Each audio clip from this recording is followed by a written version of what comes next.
أستاذ أحمد بيرو، الفنان التشكيلي، رئيس المبادرة الفنية المصرية، أهلا وسهلا بك على موجات إذاعة صوت روسيا. أهلا وسهلا بك.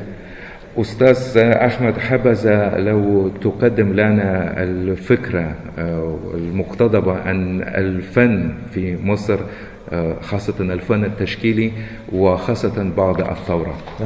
الفن التشكيلي طبعا في مصر، الفن حاجة مهمة جدا للشعب المصري، لأن احنا شعب حضارات، شعب عنده ثقافات مختلفة، حضارة فرعونية، إسلامية، قبطية. خلينا نتكلم عن المجموعة اللي أنا معايا، مجموعة مبادرة فنية مصرية. شباب اتكونت بعد ثورة 25 يناير، حابين نعمل أعمال خير وتطوع في مصر وحاجات بتفيد الشعب المصري عن طريق الفن. فقررنا نكون مجموعة. المجموعة دي مهمتها إن هي بتشوف النواحي اللي محتاجها المجتمع المصري ويحولها لأعمال فنية تخدمهم. أنا لاحظت عندكم خاصة في اللقاء الأخير اللي كان في المنتدى الثقافي المصري آخر يوم الأحد، شفت هناك صور جميلة على الجدران، شفت الموسيقيين وكذا. كيف يتعايش الفنانين من مختلف الفروع في جمعية واحدة؟ التوليفة هي جت إن كل فنان عنده موهبة يقدر يقدم حاجة للمجموعة فبنشتغل من مبدأ ان مثلا اللي دارس فن بيخدم من ناحية الفن التشكيلي، اللي دارس مزيكا بيبدع، فكل واحد ليه اختصاصه بيحاول يخدم عن طريق اختصاصه.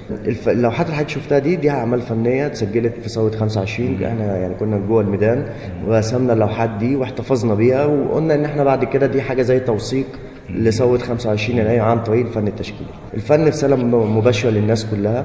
طبعا أكيد الفن اختلف كتير، الفن التشكيلي من قبل الثورة وبعد الثورة. قبل الثورة كان في قيود على الفن، كان الفنانين مش يقدروا يعبروا عن كل شيء عندهم، لازم يبقى في خط ما يقدرش الفنان يتجاوزه. دلوقتي بقى في حرية في الإبداع، تقدر تكتب اللي أنت عايز تعبر عنه، تقدر ترسم اللي أنت محتاج تقوله. برأيك هل هذه الحرية دائما نوبات لما في ضغط من قبل الحكومة في مجتمعات خاصة شمولية، الفنانين تحت الضغط ده عندهم رد الفعل ويعملون معجزات ويعملون مؤلفات. الآن بعدما ثورة ممكن نقول أن انتصرت أو ما انتصرتش، على كل حال في حرية. هل هذه الحرية أدت إلى نوع من التراخي أو بالعكس هناك انفعال أكثر وحماس أكثر؟ ما رأيك؟ طبعا مصر عانت كتير فترة 30 سنة وكانت في عليها قيود كتيرة جدا، فبالتالي لما تيجي بعد كده يحصل ثورة والناس تحس فعلا بحقوقهم اللي المفروض كانوا ياخدوها من قبل كده، ابتدى يحصل نوع من انواع الانطلاق. انا رأيي الشخصي ان الشباب في مصر دلوقتي شباب واعي، شباب مثقف، شباب عنده طاقة كبيرة جدا ان يغير مصر للأحسن. لما نرجع زمان بالتاريخ، مصر كان ليها شكل مختلف، كان ليها كيان مختلف في وسط العالم كله، مش الوطن العربي بس. احنا بنحلم ان مصر ترجع تاني ليها دور رائد على مستوى العالم كله، بان احنا الحمد لله محبوبين من دول العالم كله. بس في عند مجموعة طبعا أكيد من الناس في نوع من أنواع الارتباك، وده وارد إن بعد الثورة لازم يحصل نوع من أنواع الاختلافات في الآراء ووجهات النظر، بس ده الشيء بياخد فترته وبعد كده بيتغير للأحسن أعتقد.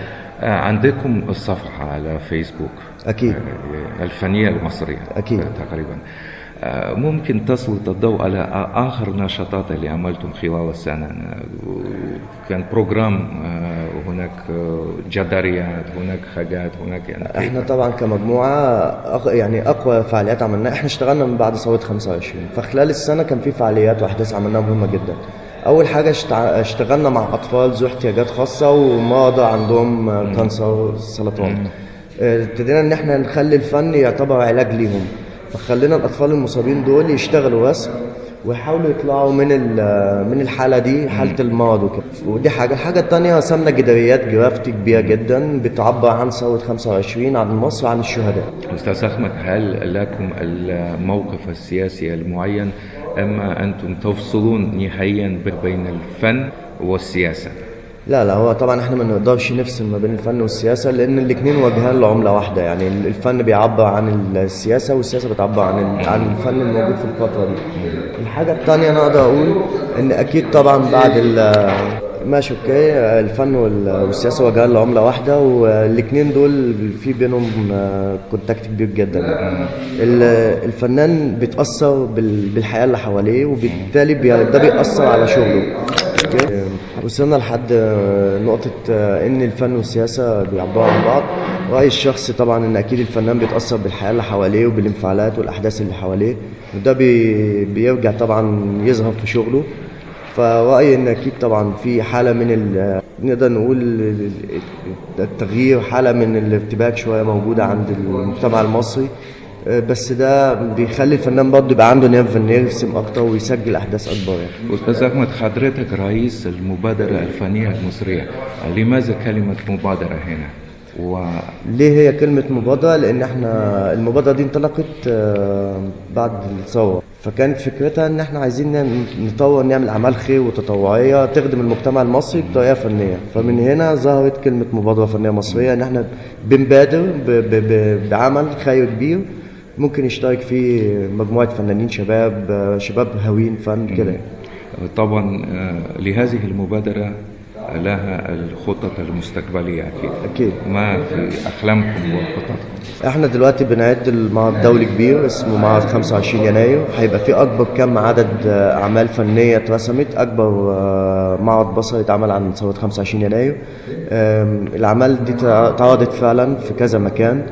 نفسنا طبعا ان مصر الفتره الجايه تبقى من احسن الدول، ان احنا نطور الفن في المجتمع المصري كله، يبقى شعب مصر شعب ذواق للفن يعني.